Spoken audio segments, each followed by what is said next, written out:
Your voice, your opinion, your community. Fact TV, free speech protected.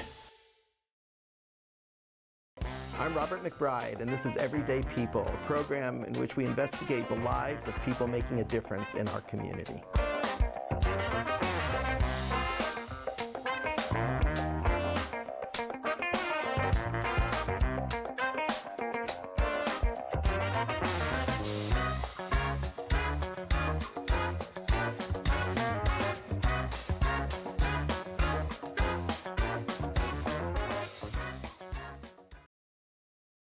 There we go. Hey, this is Robert McBride from the Rockingham Arts and Museum Project, back on screen with Fact TV, doing some of our Everyday People shows, talking to people that make a difference in our community.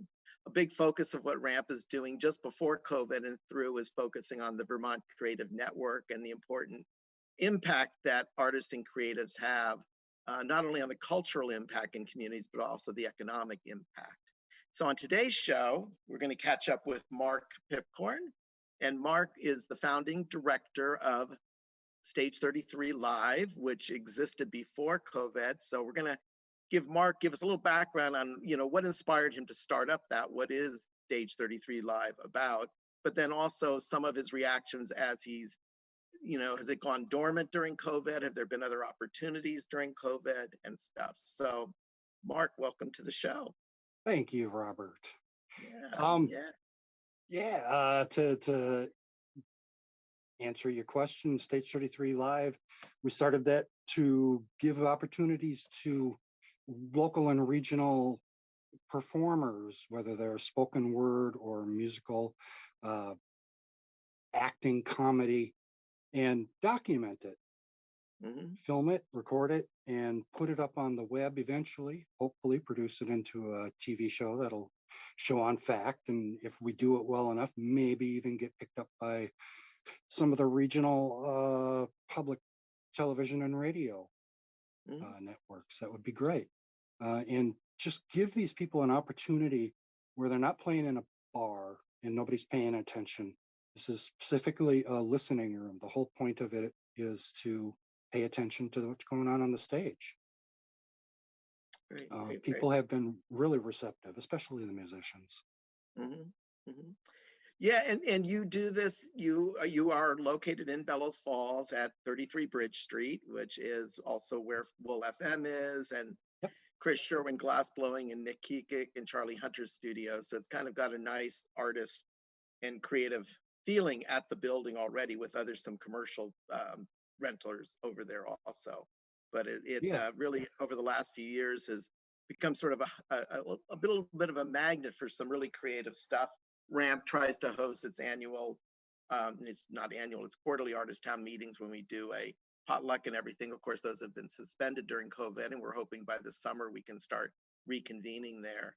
But how did you decide to start it? Did you see a need for it? Was it something you'd always wanted to do? Did technology get to a point that it was something you could do easier? I felt that there was a need for it, the longstanding need. Certainly there are wonderful performance centers nearby. Main Street Arts, whose future is in jeopardy right now. Maybe you know more about what's going on there than I do. Next Stage, Stone Church down in Brattleboro. There are venues, but they're not really giving opportunity to the small fries that aren't guaranteed draws. And I wanted to create basically a stepping stone, a middle ground, and make some documentation for these people that they can use to get better and bigger gigs and further their careers, make a little bit of money in the process, hopefully. And how, go on. Stuart Reed, who the Reeds own 33 Bridge Street, and they run it as a creative economy incubator. That's why that's why Stage 33 Live is incubating the creative economy. And Stuart actually suggested it. And that was a big part of why it happened at all, because he offered up the room. Right. So how long were you up and running before COVID hit last March? About a year and a half, year and a Mm, half. Not really that long, but and since COVID hit, I've been, working nonstop on catching up on the documentation backlog.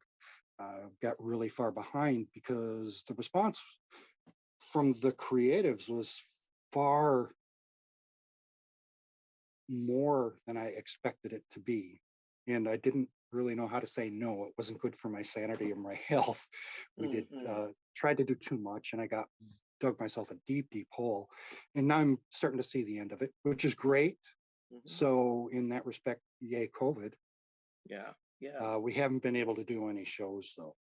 Mhm, mhm.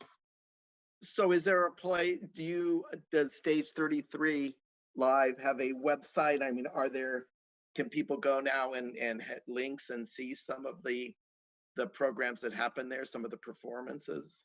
Absolutely. Stage 33 Live, stage33live.com.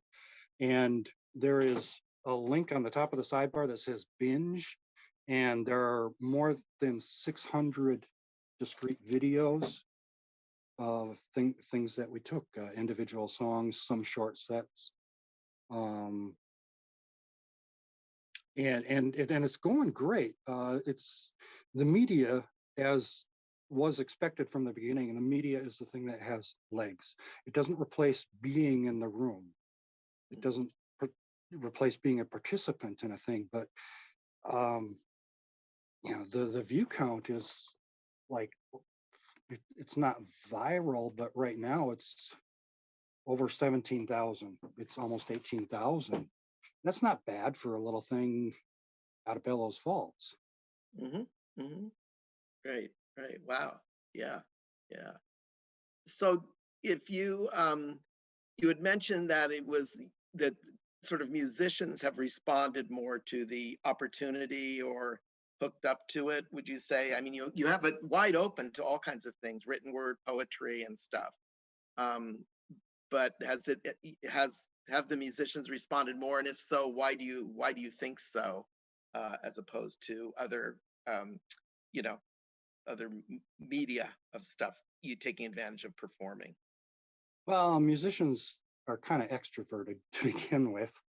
Writers, not as much. They tend to write, and they Hmm. don't tend to go out. They, but it's, I mean, giving readings until as a local author, you just don't go out and give readings. It's not a normal thing until you're a big deal, and then you go out on book tours. And having been so busy with the musical end of it, I haven't had time to cultivate the spoken word part. Hmm. Hmm. And so I'm looking forward to being able to get more poets, get more authors, get more performers of theater and Hmm. comedy. Hmm. Yeah. I mean, I remember years ago there was a little bit of a stand-up comedian stuff that happened at Sharon Bocelli's space. I don't know if you were around for that or remember that, but it used to be like on Friday or Saturday nights. It was great. I think stand-up comedian stuff and the possibility of that is really, really, really great. I also love to be able to go to theater productions that are just reading the play. It doesn't have to have sets or anything. The four actors, the eight actors sitting around a table and reading the play is really very powerful and strong. And of course, doesn't require a lot of money, because you're not doing the whole production, but it's very, very, it's an interesting way to absorb a play too, without in a way being distracted by the sets. Not Yeah, we distracted. could absolutely do table reads. That would be fun. Yeah. World Under Wonder did a piece of a production that they did during the library. We did a benefit with the Rockingham Free Public Library, and World Under Wonder did a segment of one of their productions. That was very cool. They used back projected backdrop. Right. Right. That's great. Now I know you've created a YouTube that we are going to be able to watch. It might be great to kind of, if we could maybe do that now, so people that are listening or watching can kind of get a little bit more sense of the variety and what you're doing. I think it's about 6 minutes long, you said. Yeah, that'd be great. Yeah, why don't we do that, and then we can talk about you putting that together and everything after. So, Collins. Be the change that you want to see, and it'll come naturally. The friendship is learning, desire, and fear.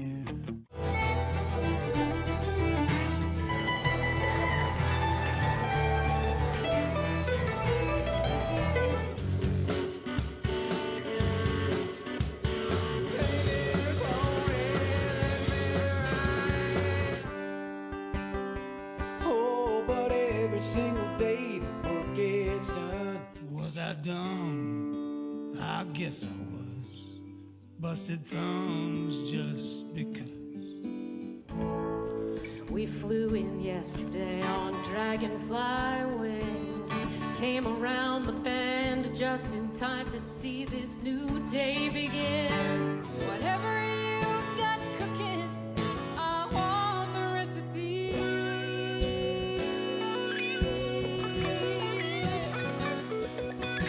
Open up and feel my love, it's healing you. You've allowed yourself a little morsel of celery instead, and a radish for dessert. Sometimes we forget how good it feels to be wrapped in each other's arms. I've got things I wanna tell you.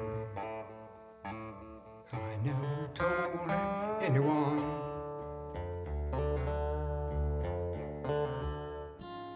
It's the smile which hides the fang I love crazy.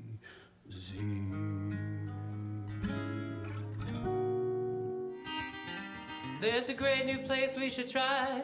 The coffee's pretty good, but the scones are kinda dry. That night I see you staring right back at me. But now I know you're gone. I want my friends to live in a magical world. 君は家を建てて悲しい思い出 I think too much. Too much, I think. It's too much, I think.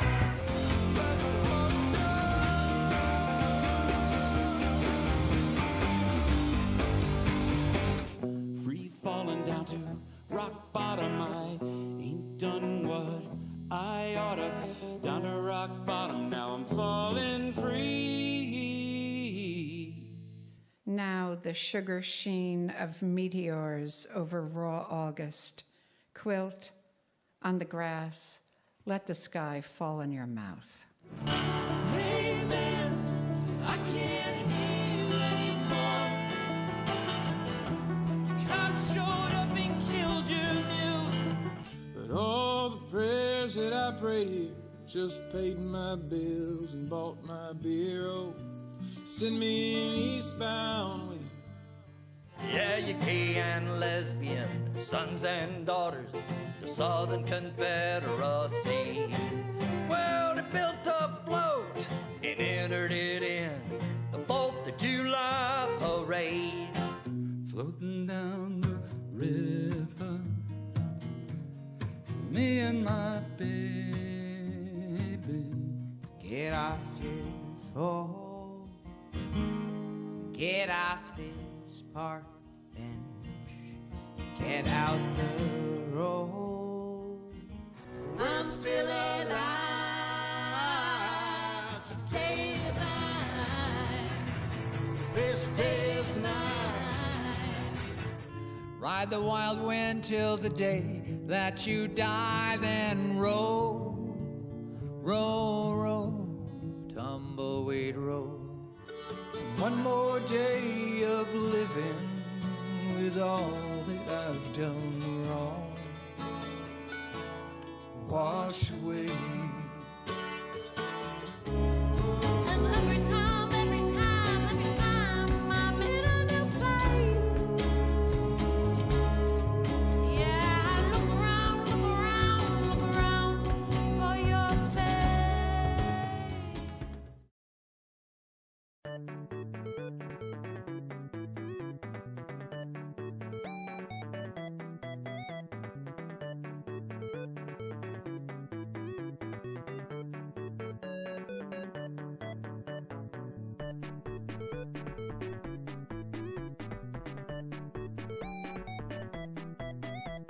And it feels good. Yeah. No, it's an amazing range of stuff, and it's accessible to everybody. I mean, anyone that would want to have approached you or heard about it could be able to perform at that point. No, Yeah, I think we have a schedule with open dates, and it's on the website, stage33live.com. The dates are first come, first serve. And, we're not going to block anybody that's not a big draw. Right. Might not play to a lot of people, but there might be a couple dozen. Right. We can seat up to 40. So Yeah. invite 40 of your friends. Right. And then the idea with, if you have a recording of it, then it gets uploaded to YouTube and something, it just goes out there to the world, which is kind of pretty fantastic. You just never know where a little connection comes back. What I always say is, one doesn't choose Bellows Falls, Bellows Falls chooses you. So, that's how I ended up here. I didn't know I was coming to Bellows Falls. I came here and suddenly I moved here, and 25 years later, I'm still here.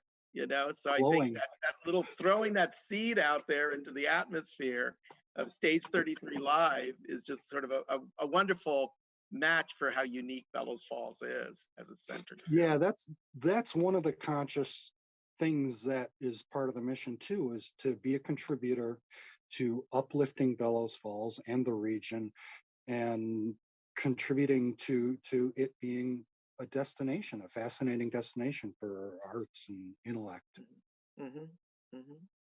And I think, just but the basic idea is that someone needs to come here to actually perform in that space to be recorded. I mean, that seems to be part of your idea. Has that changed at all? I mean, let's talk about that and then let's talk about, have there been challenges and opportunities that COVID has evolved on you? I mean, COVID shut us down, certainly. Early on, I was thinking that we could go to a streaming situation, but that would, there are expenses involved with that. We don't have the right switchers. We didn't have the right gear. There's no connectivity. We need some high-speed connectivity for the project going to the building. I wasn't successful in raising grant funding to do that. We weren't eligible for most of the COVID relief programs because our decision has been to try to get some, a little gas money, a little burrito money into the pockets of the performers. And that means that we're on the back end, it's all volunteer. I don't get paid. We're all volunteers doing this, which is, a stupid business decision. So fortunately, it's not a business. Well, it's often a pragmatic decision too. I mean, to do a not-for-profit, to run a business, you don't want to get administrative, and that's just what it is. It's your passion and interest that's driven you, and it's. I'm not even going to say it's not fair, but that's just kind of what it is. That's what RAMP is. That's just kind of what it is, and you have to be passionate about what you're doing, which you obviously are, and which I've been with RAMP. And then significant change, it can happen too because of that, Right. Well, part of the media thing, I mean, this can't go on forever unless it becomes sustainable, self-sustaining. I don't even want it to be something that relies on philanthropy and largesse to exist. I want it to pay for itself, and I want those of us who are actually doing work for it to get paid. And the media is part of that. If it gets picked up, if we do a good job and it gets picked up by, public radio, public television, then it becomes an attractive vehicle for underwriting. And that would be an income stream that could go to compensate us and pay for the insurance and pay for keeping the equipment maintained and upgrading it. So it's not entire. It's a labor of love. It's a work of passion, but it's not entirely outside of reality. I mean, it is as it currently exists, but Right. Well, there's also, if you think in a smaller orb, there's, the possibility of tailoring it to local underwriting too, to get more attention, to build it. You say, this is how much it costs to underwrite 3 programs or 1 program, and sort of, we had, Covered Bridge Cookies out of Windsor. They approached us to underwrite unbidden, which was fantastic. The Island Corporation has helped us out. We just on the website rolled out a seasonal underwriting program that we haven't been advertising it or anything, but it exists. So say all the details are up there, and they're nebulous. Right. The best kept secrets. Yes, that's what you say. No, that's but what and but do you think because of COVID, and I think you're sort of mentioning that the quality of sound production and stuff wasn't going to work if it was as kind of zoomed here and there. But does that maybe give you another opportunity to reach out to more of the spoken word group, where the acoustical stuff might, I'm just talking, I have no idea if this is true or not. But I would imagine there wouldn't be as many difficulties if someone was on a Zoom call, or if 5 people were saying, we're doing this play, they're in different locations and they're reading the parts because they've read together or something. Is that a possibility through the COVID, that you didn't have to bring them to the studio for the sound and all of that? That's a fun idea. It had never occurred to me, and that's a good idea. Because it also cuts down a lot of your expenses too. You're not like, but it might say, okay, we're not, the music thing I know we need to do in a certain way to have the quality that I feel comfortable, shows the artist well, and do it. We're not making any excuses. So we're still a little difficult doing that, but maybe we could blend in some more of the written word. And then even when COVID's over, you might have established these audiences that you don't necessarily expect to have to gather, that you could still reach out for, that there could be some economic development with, I should talk to the Brattleboro Literary Festival and see how their online stuff is going for them. We did have some of the musicians that we had to cancel because of COVID lockdown ask if we were interested in them Zooming from their living room. And why would they need us as an intermediary? It seems like they could do it directly and reach just as many people, probably more. Bellows Falls isn't that big. Right. Well, it might be the same way that Ramp enjoys you working with Fact TV on these Zoom calls. It's because, yes, they could do it all themselves, but that's kind of the problem with technology or anything. Everyone like, well, I could do this and I could do this and I can design this now and it's like, I don't want to do all of that. I want someone that likes to do the sound. I want someone that wants to do the graphic, design the graphic. I don't want to suddenly become this person because you can sort of do it all, maybe do it all badly. It's kind of great to kind of still rely on people where their passion is. And sure, but I can't do anything about anybody's sound from their living room. Right. They have to be in charge of that. Right. We could, the spoken word thing, we could conceivably record it, and I could kind of spiff it up a little bit in post. Right. But I don't see that as useful. Yeah. No, but I'm talking about like in the road. You've probably been on enough Zoom calls now in terms of things that happen to do business, and they can be quite effective. They can be boring and time consuming, but they also can be quite effective, like with the spoken word where the quality seems to be fine and stuff. Yeah. But so in the meantime, you're taking advantage of COVID to catch up on a lot of documentation stuff that needed to be processed. I'm down to like 12 sets. Right. And we still don't know when any. I think the governor just put out some statements about some stuff. I think I saw on Vermont Digger this afternoon.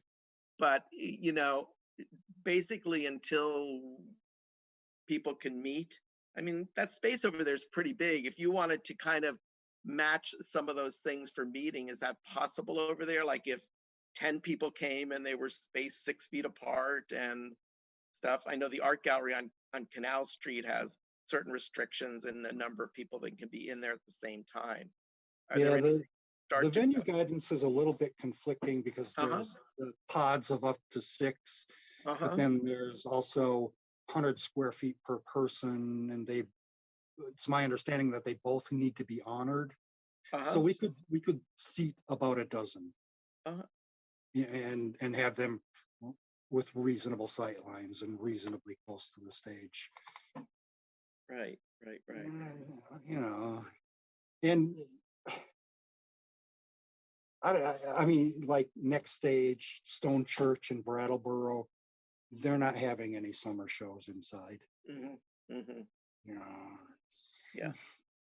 Vermont Commerce is thinking that the summer guidance for indoor venues is going to be the same as it was last summer. Right. And I know the governor was aiming for July 4th as kind of the what's his thing about his analogy is like opening the spigot. Yeah. Yes. Right. For how long and how quickly and stuff. But so you then probably for the near foreseeable future can continue cleaning up your documentations. Yeah, I'm going to finish that up. I'm looking forward to coming back. We got new cameras, like decent cameras. All that documentation was done on consumer camcorders. As a matter of fact, the very earliest stuff was done on two $50 white label kiddie cameras because that's what we could afford just to get wheels on the ground.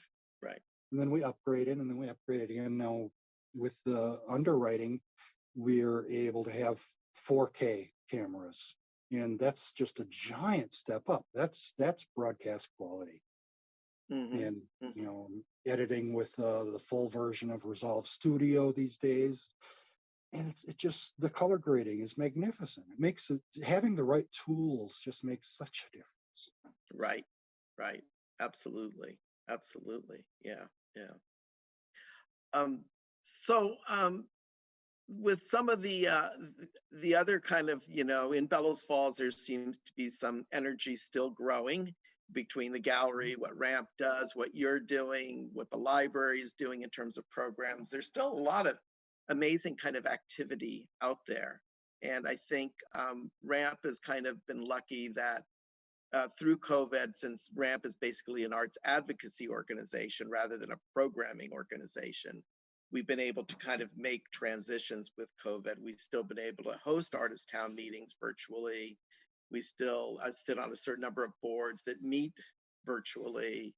The Exner block has been consistently fully occupied with artists, and thank God everyone's been healthy and moving forward.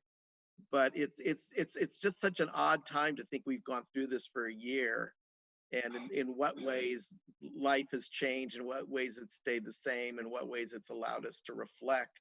And then I'm, of course, continually grateful that even though it's a global pandemic, that it's sort of unique being able to live in your house in a village in Bellows Falls in Vermont, which is, it's special, and things. Do you have any kind of comments about any of that stuff and your reaction living here in the community and, Right. how it's changed your life or not? I chose to move here. I'm here by choice. So I guess I'm not officially a Vermonter. I never will be because my grandparents aren't from here. Right. My parents. Uh, but the the percentage of remarkable people is higher than just about anywhere I've lived. I grew up in Minneapolis. I lived in a ghost town in New Mexico. I lived in just outside of DC. I've lived in places, but this is where I've chosen to be. Hmm. I like it. I like the people. It's not without its problems. Um, People like you. I'm going to sing your praises for a second. There are lines of descent that go right back to you. So many of the good things in this little town and the region lead right back to Ramp. That's cool, and I think Stage 33 is one of those. You offered to be our fiscal agent. We dove right into our own nonprofit, but you offered. You've been Yeah, nothing but yeah. Warning, warning, warning. Right? Yeah, yeah, yeah. No, and I think that's so what. thank you for that. Yeah, I'm sorry. Go on, Mark. No, just I was saying thank you. That's all. Yeah. No, I think what's kind of amazing is that Vermont, because of the scale of Vermont, we really can be in touch with people, on a local, a regional, a statewide level. We can kind of stay anonymous if we want. If we want to step forward and be involved in our community, there's an opportunity that's not overwhelming to be able to do. And, I just think that, my background is in the arts and I enjoy the arts and I have a lot of vision, but most everything that's happened with connections has been serendipity, between helping to work as a sponsor on developing the derelict Exner block into affordable housing with a preference given to artists, meeting Housing Vermont and our local things, and then working with our legislators and stuff. There's a lot of just direct contact you can have with people and get on the phone and call them and they call you back. And that really is what the community of Vermont is doing. But I also kind of agree that southeastern Vermont is really a pretty special place with the high level of creativity. When I moved up here from New York full time, I thought, what's it going to be like and stuff. And it's like, there is so much going on that whether it's theater, whether it's music, whether it's painting, whether it's sculpture in this region, and crossing over the river and stuff. It's just a really, really rich area with that, and I really do appreciate that. And still somehow under the radar. And still under the radar. Yep, and stuff, but it's great. It's great. So Colin, I don't know how we're doing on our programming time. I haven't been paying too much attention. Can you give us a little update? Okay, well, there we go. How do I know? But anyway, Mark, is there any kind of wrap up statement you want to say? I mean, we've seen your website up there. It's great to see what you shared with us, that 6 minutes of the variety of performers. If people want to get in touch with you, I assume you're on Facebook and everything. And yeah, the best thing is email, which is available through the website stage33 at stage33live.com. Yeah, that'll get to me. I don't have a wrap up statement. I was way less prepared for this than I was intending to be. Well, I think the whole purpose of these programs are me just like having this conversation, letting it kind of go where it is or not, let other people just kind of hear, because it, people might be at that same level of development or thoughts, and now they're kind of more aware of you or stuff. And that's kind of the whole thing. I don't really want a programmed out show exactly, it's great to just kind of talk and see where the conversation goes. So I want to thank you for doing what you're doing, and thank you for being on the program. And I also want to thank Fact TV for the incredible work they do as a community connector and working with RAMP on these programs. And also thank the Vermont Arts Council and the National Endowment for the Arts, as well as Chroma Technology and all the individuals that help underwrite RAMP and make our program possible. So until the next show. I want to also give that shout out to FACT as well. The work they do is really important and really well received and well done. Yep. Yep. No, it's a great way to connect with the community and to get the word out about stuff. So thank you all, and we'll see you on the next Everyday People show or around the square. Wear your mask, wash your hands, be safe. Get vaccinated.